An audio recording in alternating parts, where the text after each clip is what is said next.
In August 1943, a United States Army general walked into a military hospital in Sicily and slapped a shell-shocked soldier across the face, calling him a coward.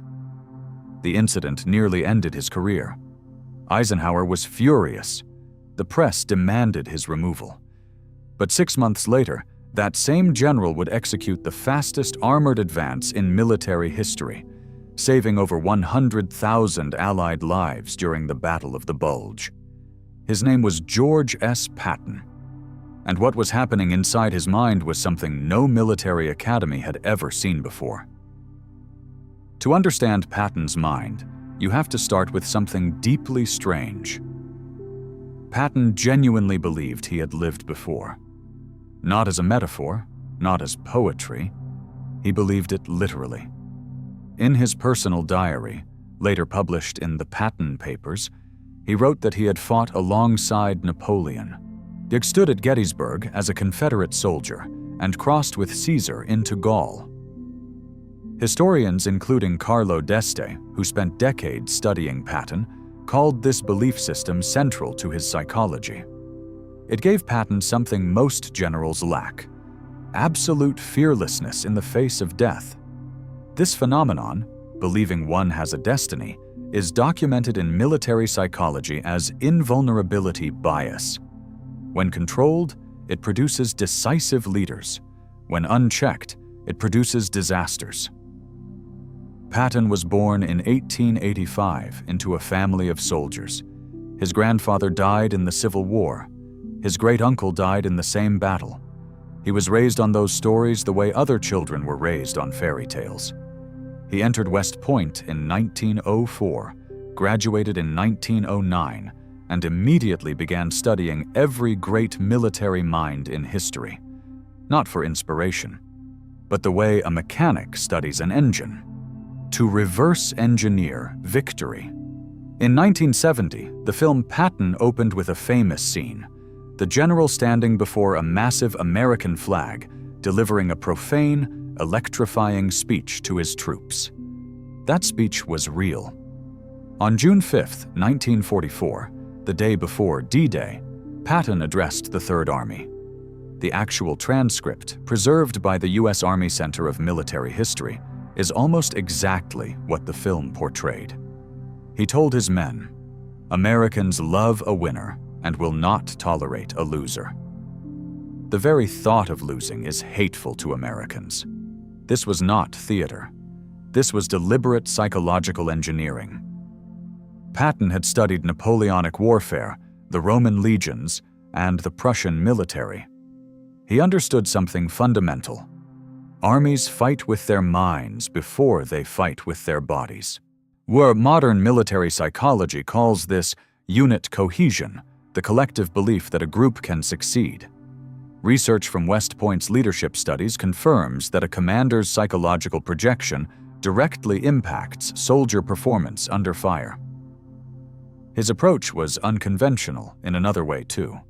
He was visible, constantly visible. While other generals commanded from rear headquarters, Patton rode in open jeeps to the front, wore his ivory-handled revolvers, and looked his men in the eye. His aide, Colonel Charles Codman, wrote in letters home that soldiers would do things for Patton they would not do for God himself, because Patton was actually there with them. In February 1943, the U.S. Army suffered its worst defeat of the war at Kasserine Pass in Tunisia.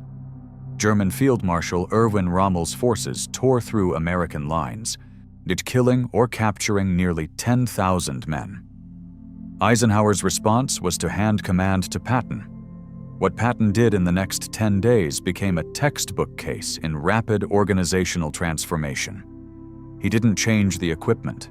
He didn't get reinforcements. He changed the culture.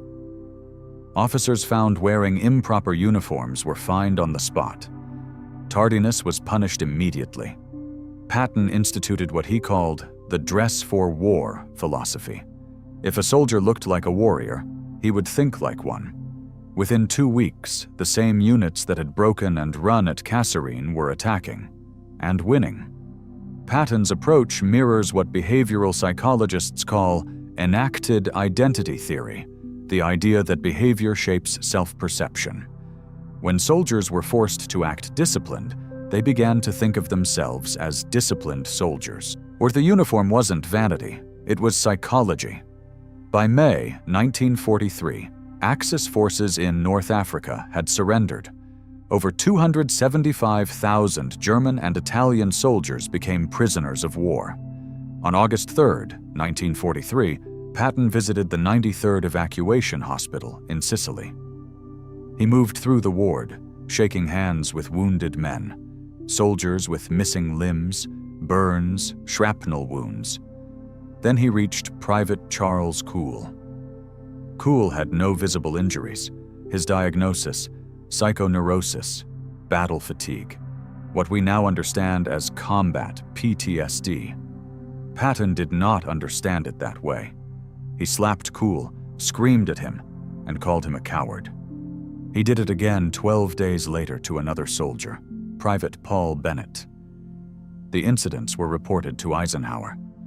The Army investigation is preserved in official records. The Eisenhower chose not to court-martial Patton, but forced him to publicly apologize to every division in Sicily. This moment reveals the dark side of Patton's psychology. His belief that willpower could overcome anything, forged through decades of self-discipline, made him unable to recognize that some wounds are invisible. The Army's understanding of combat trauma in 1943 was primitive by modern standards. PTSD wasn't officially recognized until 1980. Patton would later write in his diary that he regretted the incident, but never fully understood why what he did was wrong. This contradiction, a man of immense empathy for the dead, yet contempt for psychological suffering, haunted him throughout the war. After D-Day, Patton was unleashed. His Third Army activated on August 1, 1944. In the next 90 days, it advanced further and faster than any army in the history of warfare up to that point. 600 miles, 12,000 square miles of France liberated, over 100,000 German soldiers captured or killed. His secret was speed, what military theorists now call tempo. Patton believed that a slow army gave the enemy time to think, regroup, and counterattack. A fast army broke the enemy's decision cycle before they could respond. He famously said, "A good solution applied with vigor now is better than a perfect solution applied 10 minutes later." This concept, tempo warfare, was later formalized in the U.S. Army's air-land battle doctrine and remains central to military strategy today. Patton was decades ahead of the doctrine that would eventually be written around his methods. When the Battle of the Bulge erupted on December 16, 1944, and German forces nearly broke the Allied line, Patton did something that military historians still consider almost impossible. In 48 hours, he turned his entire army, 250,000 men, 90 degrees north, and marched them 100 miles through a blizzard to relieve Bastogne. His staff told him it couldn't be done. He had already begun planning it 3 days before he was asked. George S. Patton died on December 21, 1945, not in battle, but from complications of a car accident in occupied Germany. He was 60 years old. He never saw a peacetime he believed he deserved.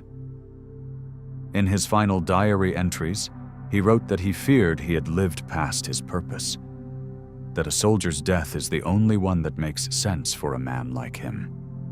What made Patton's mind extraordinary was also what made it dangerous. An absolute, an unshakable belief in the righteousness of force, refined by decades of reading, study, and brutal self-discipline, but never tempered by doubt. He was, as his biographer Carlo Desti wrote, a genius for war. In a world at peace, that genius had nowhere to go. The question history asks us is this: do we celebrate the mind that wins the war, even when that same mind cannot survive the peace? If you found this video valuable, Subscribe for more deep dives into the real psychology behind history's most consequential figures. Drop a comment. Do you think Patton was a hero, a tragedy, or both?